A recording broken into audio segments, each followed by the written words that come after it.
Merci à Jonathan Moche et Maxime Perrin d'avoir ouvert cette deuxième mi-temps. On peut le dire comme ça. Alors, Hubert Haddad, tu es passé où? Tu as changé de place. Il est reparti? Ben, il était là à l'instant. Bon, en attendant, Brigitte Gire, où es-tu? Brigitte, où tu es là? Reste là, tu es très bien pour l'instant. L'important c'est de te repérer, que tout le monde t'a repéré. Voilà, c'est très bien. Werner, tu es là? Werner, alors si tu t'approches, approche-toi comme ça. T'as le temps de te chauffer au spot, au sunlight. Exactement. Voilà. Alors pour commencer cette deuxième partie, on va ouvrir de façon un peu particulière. Quelqu'un qui nous accompagne aussi depuis de nombreuses années. Est-elle poète? Elle écrit des choses étranges. Elle est comédienne, fait beaucoup de choses comme comédienne, et elle écrit des choses voilà, qui nous a semblé... Et comme elle nous accompagne depuis longtemps, elle a lu beaucoup des textes des poètes, notamment étrangers, qui sont passés au Parvis poétique. On a eu envie de lui faire une petite place pour ouvrir. Donc, Noël Léris, si tu veux nous lire une de tes créations. Noël Léris, tu te mets là, voilà, t'es très bien. Voilà, tu te mets près du micro si c'est possible. Voilà. Merci. Bonjour, alors je m'appelle Noël Léris et je vous présente des extraits de... Ah, quelle merveilleuse journée. À la marelle, à saute-mouton, à tireuse de chiffon, croix de bois, croix de fer. Si je mange, je vais en enfer. Croyez pas ça. Passez-moi le cochonnet. Je vais vous foutre une de ces dérouillées. Baisse-moi toute la journée. Je monte au ciel. Je remonte. Je descends, encore, recommence. Je vous prends dans mes grands bras, je vous serre à vous étouffer. Vous riez? Vous aimez ça? Méfiez-vous d'être étouffé. Jouis-tu? Que fais-tu? Je vous tire la chevillette, je vous sonne la barbichette. Ah, quelle soirée, qu'est-ce qu'on a bien baisé. J'ai une faine loup, il fait grand vent, l'orage souffle. Allons vous réchauffer, ces ombrages sont parfaitement appropriés. Oh là là, j'ai peur, serrez-moi, l'éclair m'aveugle. C'est vous, je ne vous savais pas si puissant, si doué. Oh, quelle merveilleuse journée. Un peu de paddy, voulez-vous? Si, le paddy, j'aime ça, revigorant ma chair, j'ai hâte de déguster. Le paddy vous monte à la tête. C'est vrai, j'adore. Qu'il pleuve, qu'il vente. Padisez-moi. Cette musique répétitive s'accorde parfaitement à nos ébats. Redites-moi ça. Et voilà, je recommence. Il faut songer à nous lever. Nous sommes si bien enlacés. Évitez de bouger. Oh, quelle belle journée, quelle merveilleuse journée. La suite viendra plus tard.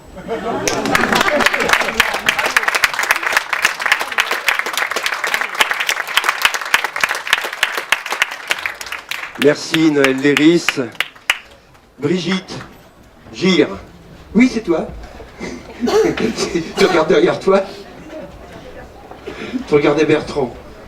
Il va t'accompagner. Et ben voilà, c'est ça les rencontres. Voilà. Alors Brigitte Gire, accompagnée par Bertrand Renaudin. Je vais lire un extrait de Parler nu. Tu peux parler un peu plus près du micro, s'il te plaît, merci. Là, ça va mieux? Je vais lire un extrait de Parler nu, mon dernier livre. Dans la terre détrempée, la pente de la mémoire tous rauque. Ce qui reste de corps au soir du vivant hésite à la gravir. On est en mai, on compte encore les jours. Sur la cime, nue, une violette réfléchit le soleil. Repue au-dessus de la fosse, trop large pour le pas qui bascule, l'abeille se désintéresse de la chute. En bas, le lit est trop étroit pour deux. Tête éclatée, membres désarticulés. L'autre, son double, tapis dans le noir, rêve d'eau, se dessèche. Avant, où s'écrivaient les choses, l'aiguille de l'horloge a cassé. Une sirène d'ambulance s'époumonne dans les rues, désormais rouges. Il y pleut, on ne sait quoi. Balle rendue, balle perdue, il y pleut. La terre gonflée comme une lèvre plie sous le désir. On est si tristement mouillé. Malgré tout, on continue, on ne sait pas pourquoi. On ne sait que rien, on ne veut que... On continue parce qu'il n'y a rien à faire, rien qu'à se rappeler, autrefois, entre nos jambes, écartelées, la cloche annonçant le repas, la prière entre cheval mort et odeur de noix de coco rance qui nourrissait notre faim. Se rappeler ce matin de janvier, la glace qui figeait les mots avant qu'ils ne tombent en eau au feu de la coupure. Cette odeur d'éther, le 4 d'un mois oublié, une naissance, les témoins disparus, le manque, réveillé par une ombre, les jours de soleil. L'insupporté du bégaiement, les lettres de nos noms, aplaties de moiteur, au bout du chemin, l'inaccompli, ors écaillés, madone vieillissante, l'Italie peinte en blanc, une mauvaise connexion. Pourtant, on recommence. La traversée des ondes, coïncidence sous la treille, l'écriture délavée, la douceur du vin, un chant éteint dans la mâchoire du chat, clé de sol de l'abîme. Non loin de là, une tête flotte dans la rivière. Il y a des femmes en crue sous le bleu de l'air, et cet éclair qui incise ce qui demeure en nous de printemps.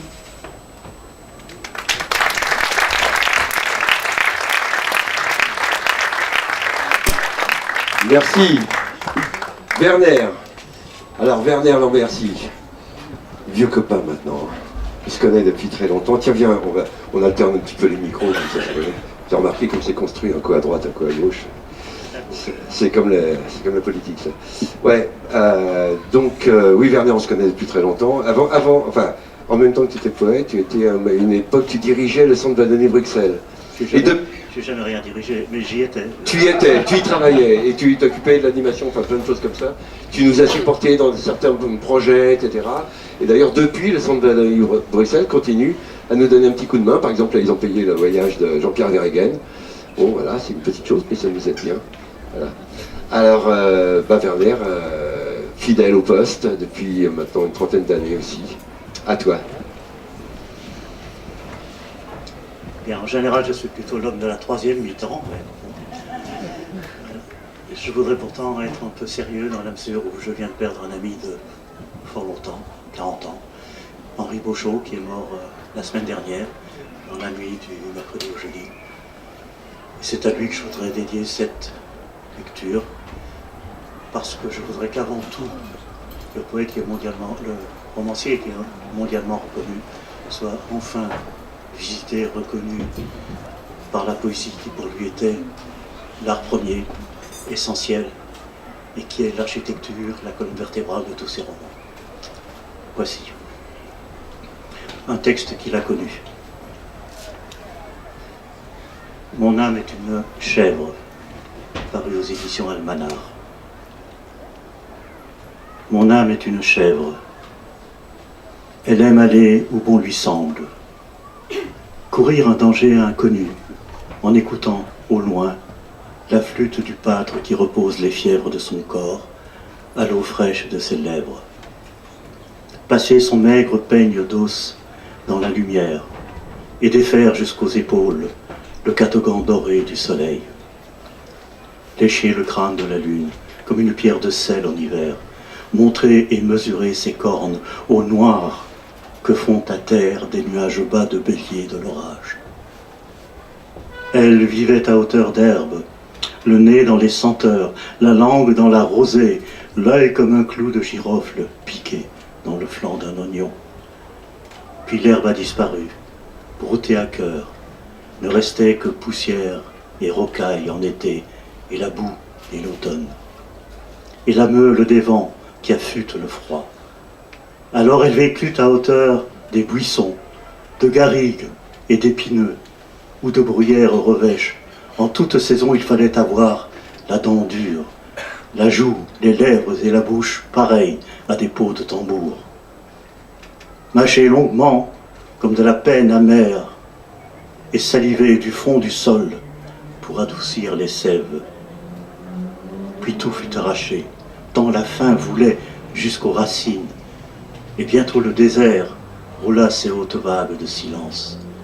Le sel installa ses miroirs, le sable forgea des roses qui n'avaient pas besoin de mourir, et la beauté fut nue comme le sabre du mystère. Alors elle décida, la chèvre de mon âme, de vivre à hauteur d'arbre, là-haut dans les collines, sur les plateaux de la balance des horizons. Et sur celui de gauche pesait l'énorme vide des ténèbres qui le faisait pencher vers le bas. Et peut-être parfois la main lourde des morts et l'invasion des sauterelles de la peur. Mais l'autre à la droite de l'aiguille du cœur, entraîné vers le haut par l'absence de pesons et de poids, tutoyait les étoiles. Et jamais, immobile ni fixe, oscillait doucement au-dessus des marelles de mes amours. La chèvre sauvage de l'âme était heureuse.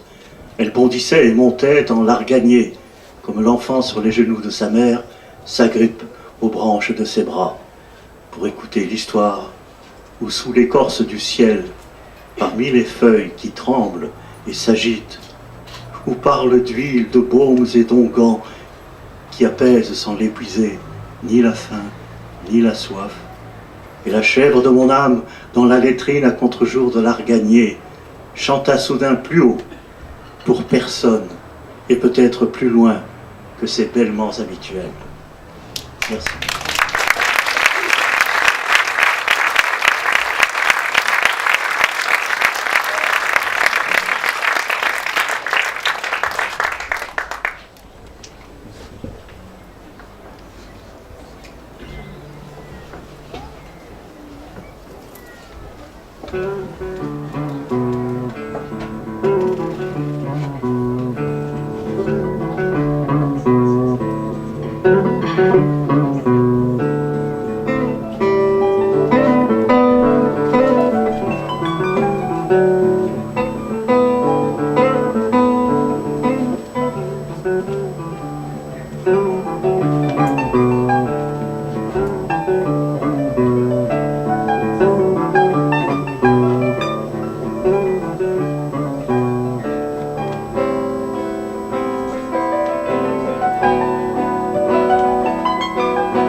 marcher.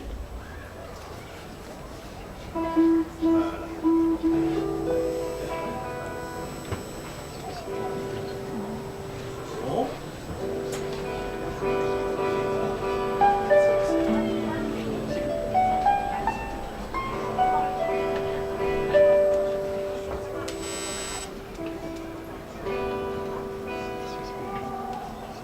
Est-ce qu'il y a du micro au moins?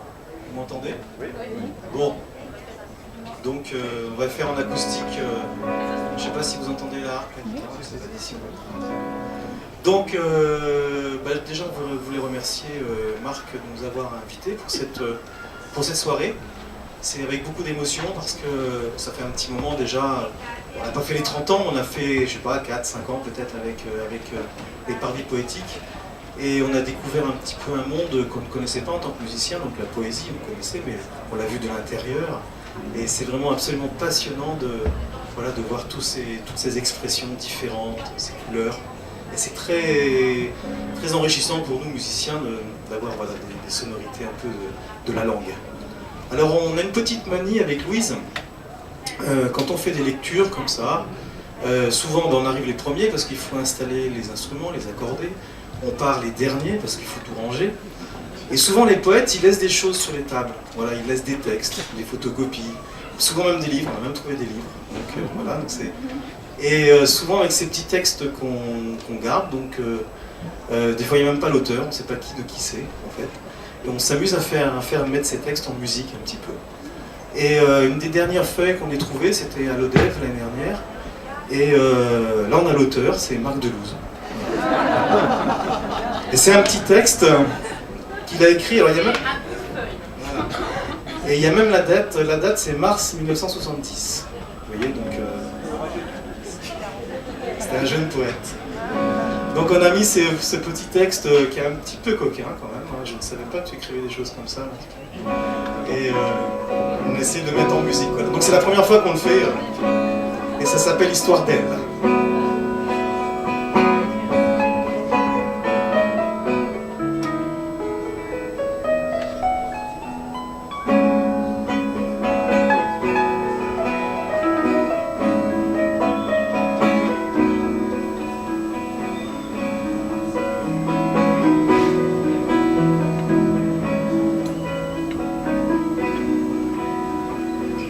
Paris sous l'angle d'un toit, une fille nue est assise, le corps replié comme un doigt qui tient au col une chemise.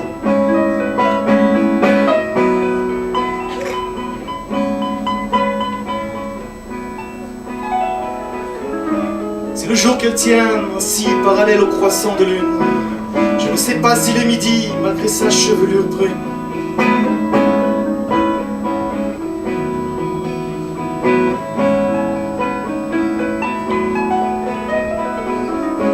Aussi pur qu'un œil qui nous a jamais regardé. Les choses meurent sur le seuil de son être à peine fixé.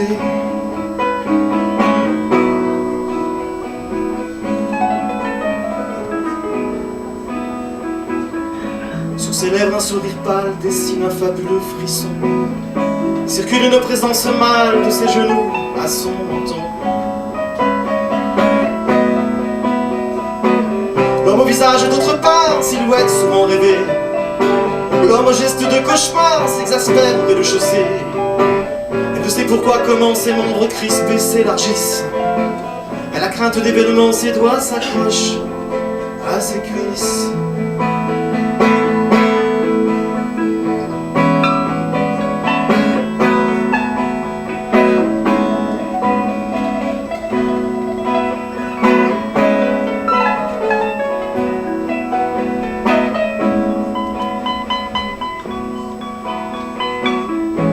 La vie est innocente comme un chantre de gouttière.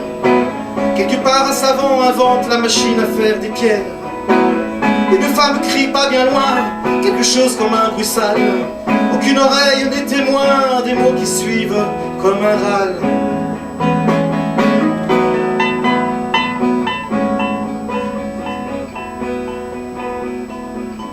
Sur ses hanches court à loisir une feuille morte et agile.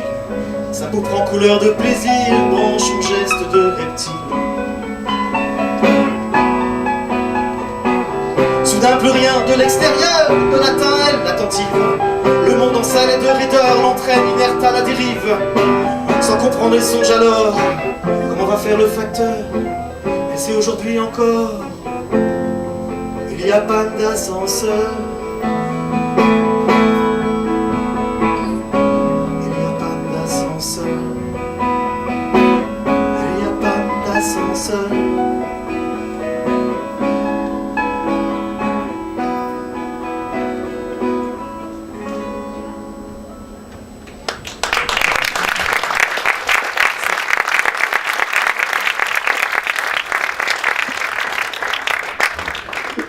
Louise et Patrick Marty, ils nous font des farces comme ça. Quelle idée. Bon, merci Louise et Patrick Marty qu'on va retrouver. Vous les avez vus, ceux qui sont habitués des paris petits, vous les avez vus déjà pas mal de fois je crois, et on les retrouve tout à l'heure.